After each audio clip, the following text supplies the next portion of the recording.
Wiseman, we are sitting in the offices of the Africa Wildlife Economy Institute, and I believe that you are the operational manager for AWEI. Hi, Johan. Hi. Thank you. Yes, this is the office for the African Wildlife Economy Institute here in Stellenbosch. We are based at the Faculty of Agri-Sciences. Yes, I am the operations marketer or operations manager, so to speak, sorry. You can summarily say programs manager. So I'm responsible for coordinating the institute's work, that is making sure that things are working, getting people to do the work, and also working with partners, building partnerships, and also ensuring that there is a strategic approach to what we do in terms of our projects, and also the professional development that we do, and also the research that we do. So I work by bringing together the institute or getting people to do the tasks that they're supposed to do, and also working with partners. And what does your journey look like? How did life get you to this point? That's a very long journey. I have a very long history. Maybe let me start by my surname. My surname is Ndlovu, which is an elephant, right?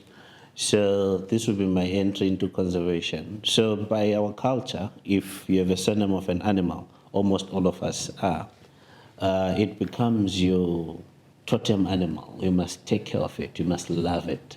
So it means, in other words, I'm not allowed to eat the meat coming from an elephant. So I'm the protector of the elephant. So you can imagine thinking of that from a conservation perspective.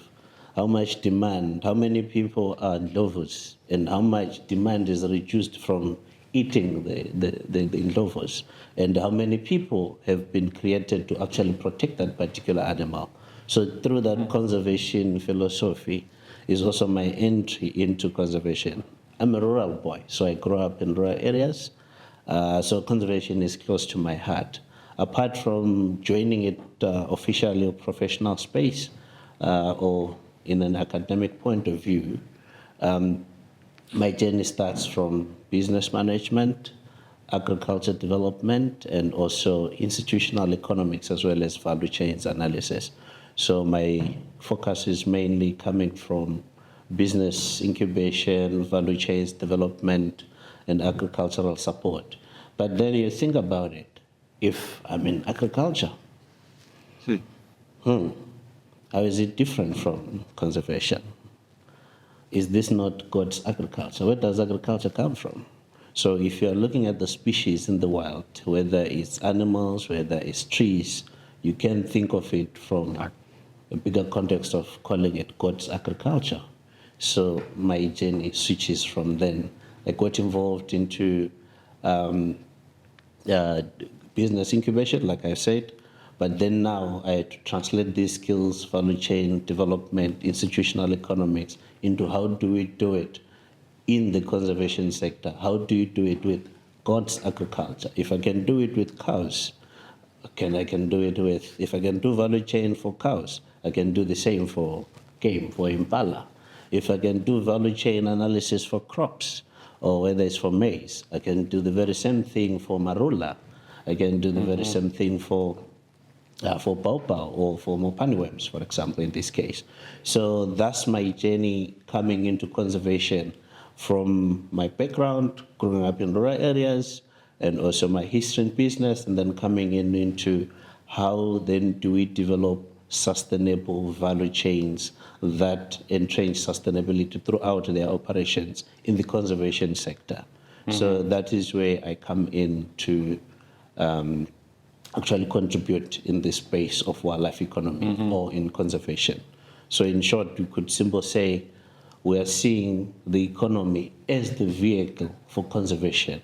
What you use or what you value, you take care of it, as they commonly say. So that's what I can say based on my journey up to now. Very interesting. So, then now I find myself here coordinating particularly value chains development and institutions of conservation at AWEI. But Also, what is interesting is my primary focus of my research now, which is the global value chains for wild meat in Africa. We've done quite significant work in that space, trying to look at the value chain integration systems, looking into research trends, what needs to be known in the sector. We've looked also into value addition. How does the game meat sector itself add value into social value, economic value, and environmental value? We've also looked into issues of traceability. And one key component which we have also looked at is about how do you, if we're establishing a sustainable wildlife sector, how do we then ensure that also the processing facilities or the abattoir services respond to the demand and to the needs of the market, so that we can avoid perhaps dealing with illegal trade of game meat. So if the processing facilities or abattoir services could also respond to the market or to the demand, then they can reduce the demand of illegally extracted meat and provide it. One key emerging finding in this is that in as much as most rural communities stay next to these farms or to the, next to the reserves or to protected areas, the legal meat does not go next to those people, but rather it goes to tourist markets and it also goes to urban markets. Me here sitting in Stellenbosch, it's very easy for me to find a springbok there. But the community member who lives with a springbok walking around there or an impala there cannot go into the shop and find it because there is no shop to sell it. So developing those value chains are some of the ways in which we can stop snaring. We could tackle the problems of this consistent demand from that we're not catering for. So those are some of the things. This is currently my journey. The program is quite big. We have students that are doing also this work on this program that I'm leading, which is the game meat value chain. So we have Lydia, she's looking at One Health. We have TK, who's looking at sustainability framework. We have Sarah Whitehead, she was looking also at the abattoir services, the one that I just explained now. We have Biandri, who has looked also, it's a bigger program that I'm leading, so it has got many people. Biandri, who looked also into intra-Africa trade. I think you might have looked at some of the work that we've done there. Wiseman, I want to take you back a little bit. Yes. You mentioned God's agriculture. Yes. So it implies a sense of spirituality. Yeah. And a lot of people in the conservation community would argue that killing an animal means devaluing an animal. How do you feel about that? How do you see or reconcile the spiritual or ethical value that you assign to an animal and hunting it? Is there a contradiction for you at all? So I think the best way to understand this is what I talk a lot with my third-year students. It depends on the philosophical foundation of an individual or where you come from. For example, some people connect to nature from a spiritual point of view to the extent that they feel that you shouldn't harm it, right? But then spirituality again could be re-explained in another way. Some people believe that since it's part of us, we're spiritually connected to it, it means we can also use it for survival. So the foundational thinking of an individual is the one that would determine the position which they take, whether they decide to be pro-killing it or anti-killing it. Right, again, those that will say do not harvest or kill animals, in this case, they tentatively push you to move to saying eat crops or plants, right? But again, there is a thinking that plants are also living organisms. So if you're going to skip killing animals, you're also going to kill the animals.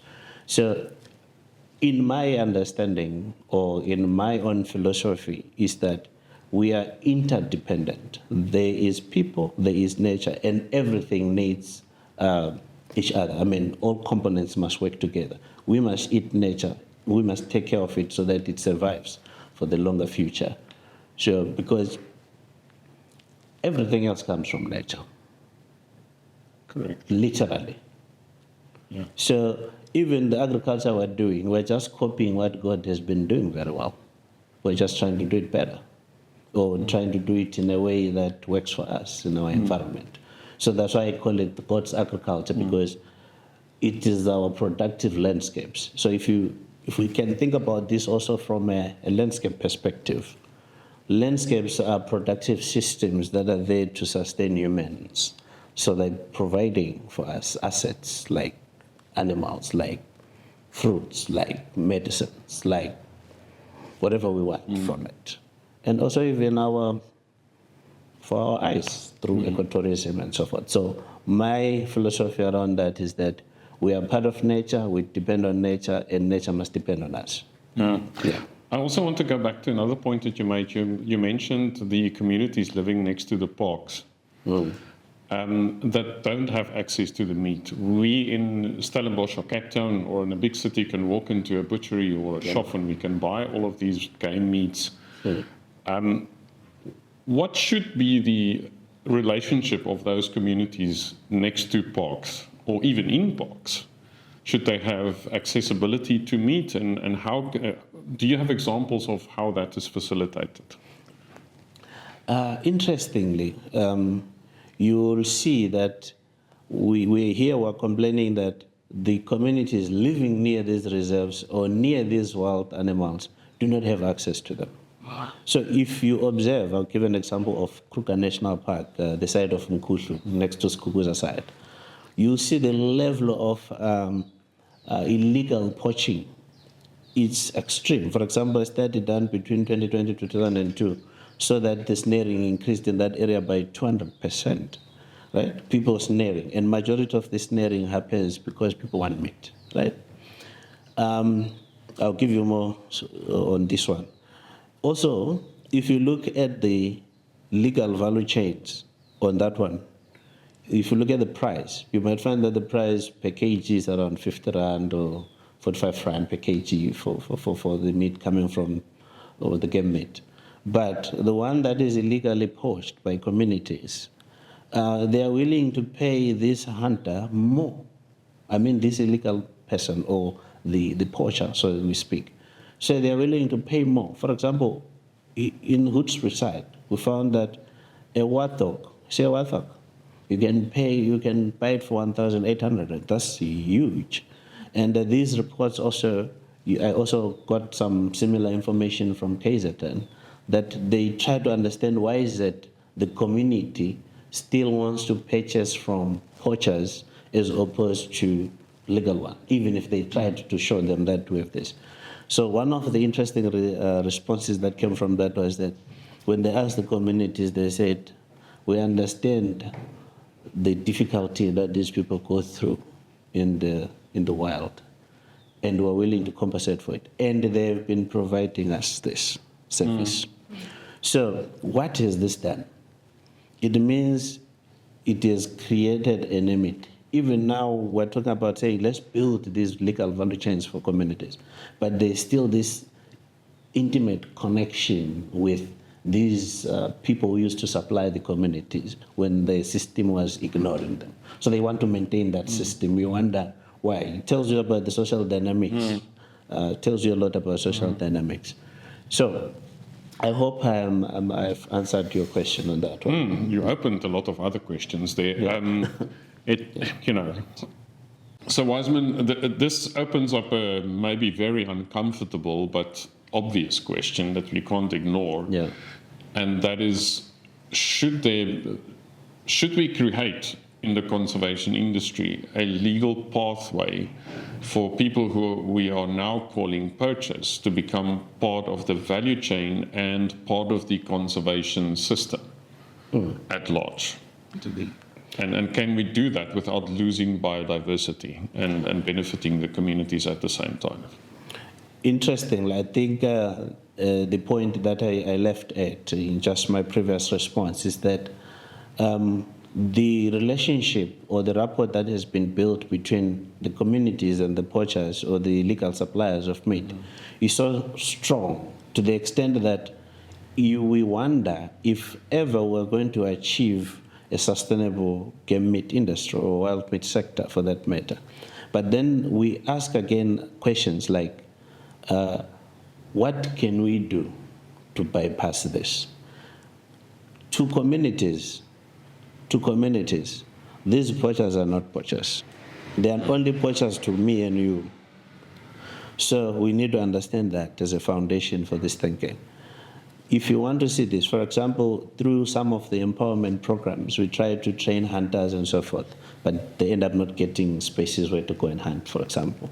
But what we have seen with these hunters, they go back to the park and start poaching and supplying.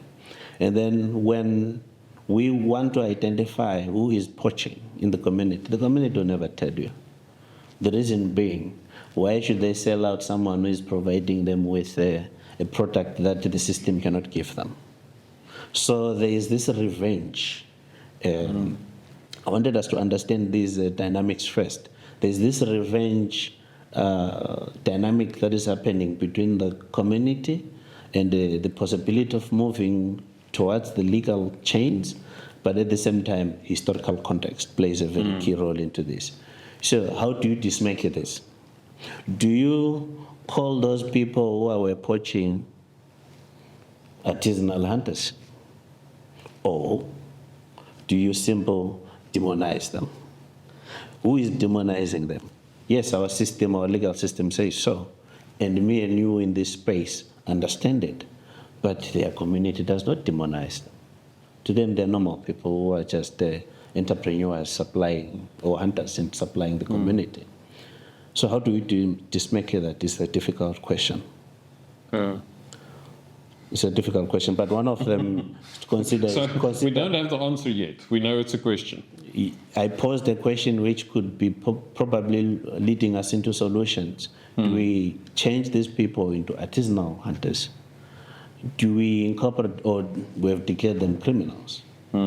Did your research look into whether they are driven by poverty? In other words, if they would be offered access, fair, affordable access to beef or other forms of meat that they can buy at the butchery or wherever, or is it a cultural thing that I want to eat springbok or impala or whatever?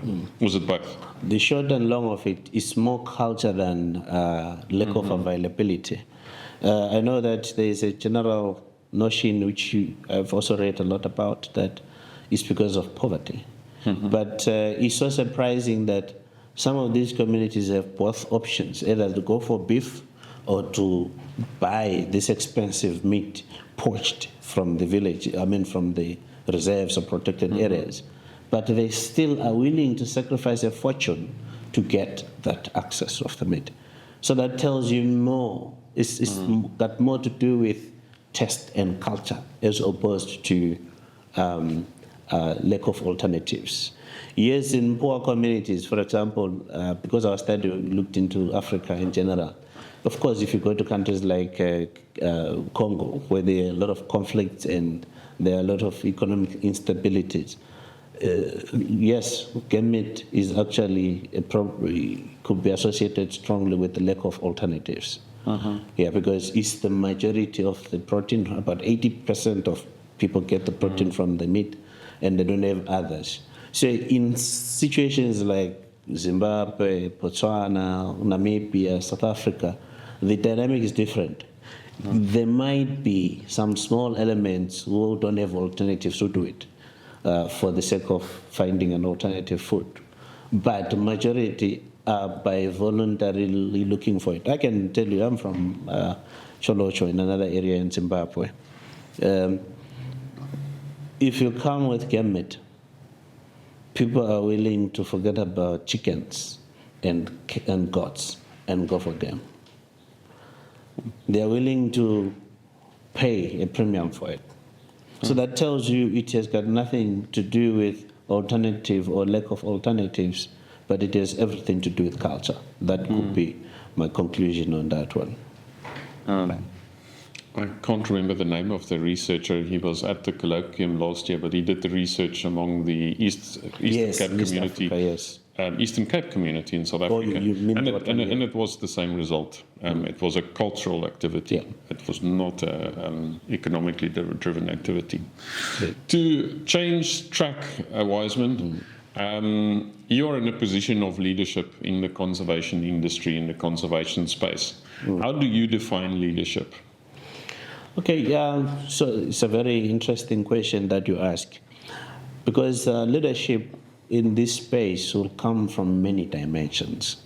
For example, it could be leadership in research, it could be leadership in capacity development in the sector, it could be leadership also in applied research, that is projects and direct engagements, or developing businesses, creating innovation. So when you come into the conservation sector, and assuming leadership in terms of your focus or leading an area which you want to specialize in, you need to be clear in terms of your strength. Is it on the professional development side?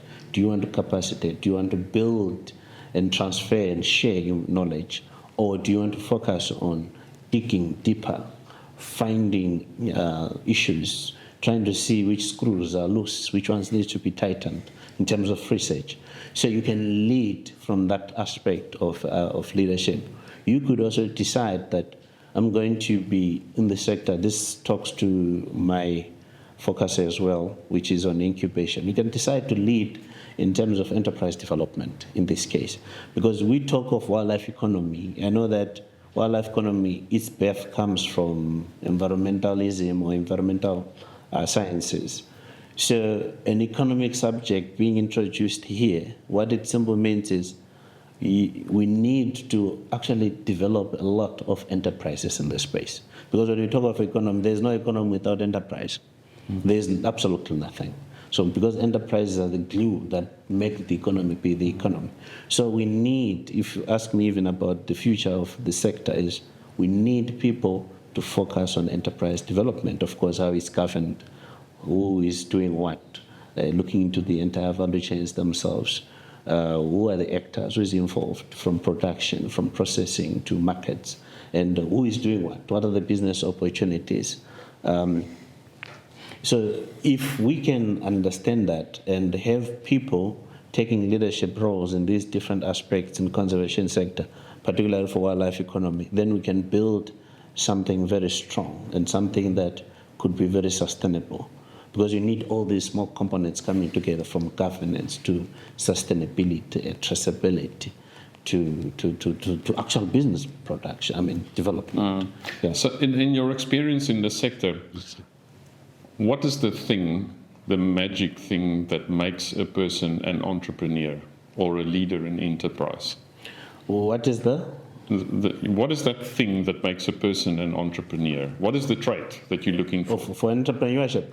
I think entrepreneurship is simply, for anybody to be an entrepreneur, you need to be a risk taker. That's the first thing. You need to be a risk taker.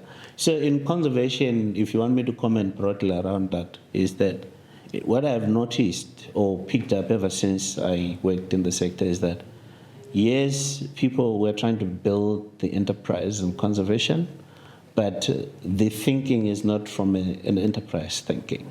It's not from a business operations.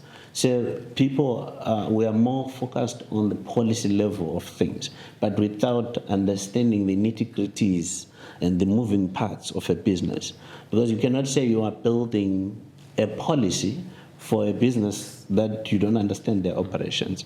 So the macro analysis or the macro view that we employ in this sector sometimes might stifle entrepreneurship. So coming back to your topic, that has even led to this approach where we believe everyone can be an entrepreneur, because people don't have the understanding of enterprise development itself. So you go to communities and say, just group yourselves and be 10 and start a cooperative and be something. But that is not an enterprise. You're not developing an enterprise. You're just concocting people together and on the promise of the money, and then they will never do anything. Then we wonder why in the last 70 years, less than 5% of of projects that we've ever studied of enterprise in communities like cooperative are not really successful because they only function to the extent to which there is business. To which they are funded. After the funding goes, then nobody cares. It tells you that the person never cared about the initiative or the practice itself or the business that they were doing. So the inability for us to understand entrepreneurs or enterprise behavior at this space also affects the way we are going to develop this sector. You will see now that because of failure to develop enterprises or trying to identify everyone as an enterprise, then we are setting up the sector for failure. One way which I've always thought of is the criteria in which we use to select people that are going to benefit from some of these seed fundings that we get from sponsors or philanthropy is the criteria. Our criteria needs to be clear. Let me give an example with maybe biscuits. Right. We see people who are already selling biscuits on the street, people who are baking fat cooks seated on the street. If I'm to develop that business, I'm not going to look to advertise. I don't support advertising and say, advertise, there's funding for developing entrepreneurs here, this SETA is advertising. And then you go apply. But only me who can write a very good proposal, I'm going to win it. But the actual entrepreneur who knows exactly what to do is not going to get it. But his committee has been sitting there for 5 years. He just needs scaling. Even if you give him the money, he's not going to quit that thing because it's there, it's been there. So the criteria is what I find challenging. So when we go out to develop these wildlife enterprises, we need to identify people who are already trading and work with individuals as entrepreneurs as opposed to grouping people, hoping that they will share aspirations. But I think the reason why we do the way we do is because we lack, maybe there is a lack of appreciation of the human nature. That is, humans act out of their personal desires, instincts, and passion. So anything that is not connected to it, they don't really commit to it. So an entrepreneur can only be an entrepreneur if he himself is an entrepreneur. He's a risk taker by themselves, by their... Yeah. So, Wiseman, is there a leadership lesson from your own life that you could share with young entrepreneurs?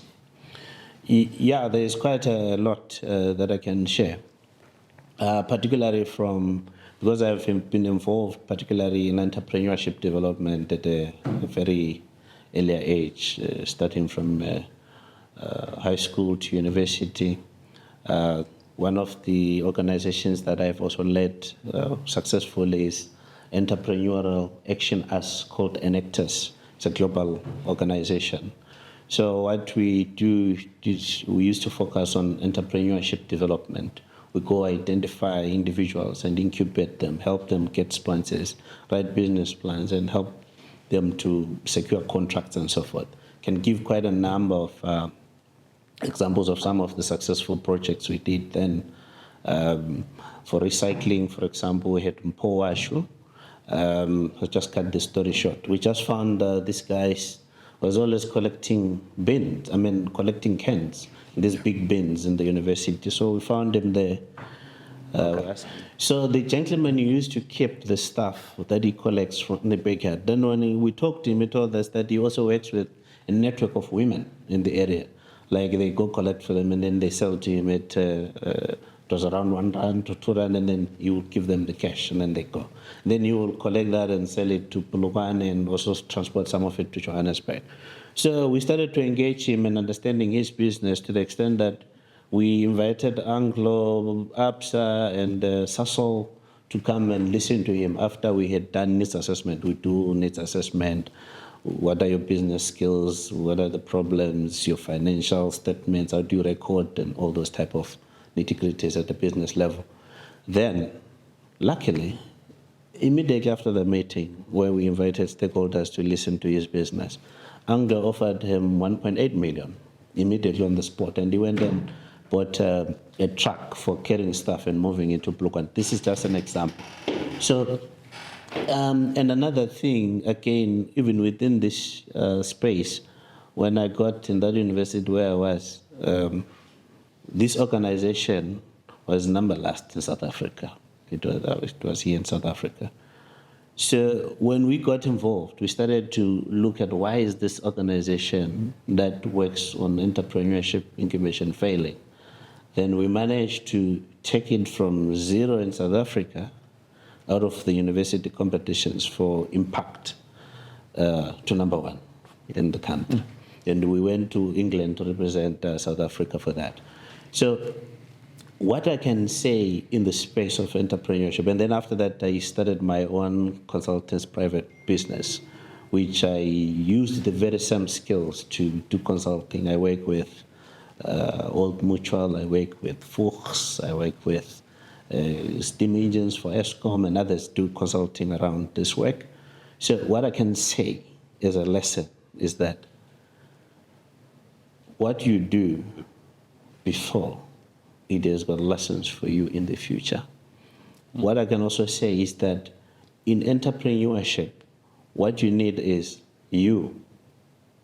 I know that we're always looking for capital to start things, but sometimes you need to start in the backyard. You need to start with whatever you have. So the notion that you always think that by getting capital, that's how you can start a business, that has actually stifled a lot of ideas. And I can see this, I can imagine it also being the case in wildlife sector, that I can imagine how many people are sitting on very productive, promising ideas, but because they think someone must give them money.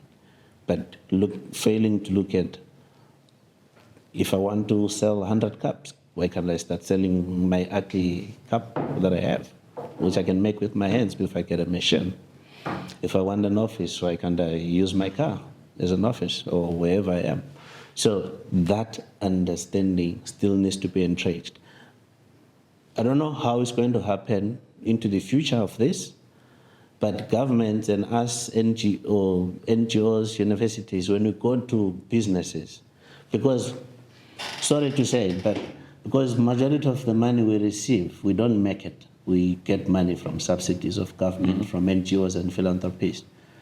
That mentality, when we go there, we seem to spread it into entrepreneurs rather than, because entrepreneurs must make money. Right? That's why it's easy to fight and say, don't use your species, don't do this, because people who fight that don't use species don't make money themselves. They use other people's money to complain about other things that work, or complain about people that make money. So they just receive money, that just comes, the philanthropic money. Like government just receives money that used from bread, when I'm buying bread and whatever. They don't really make money. So people don't make money, they use money to complain against people who make money. It's a very common thing in this sector. That's what I'm learning. So I think it's going to crush our entrepreneurship movement, or should I say focus in that space. Because I attend a lot of learning exchanges and also facilitate some of them.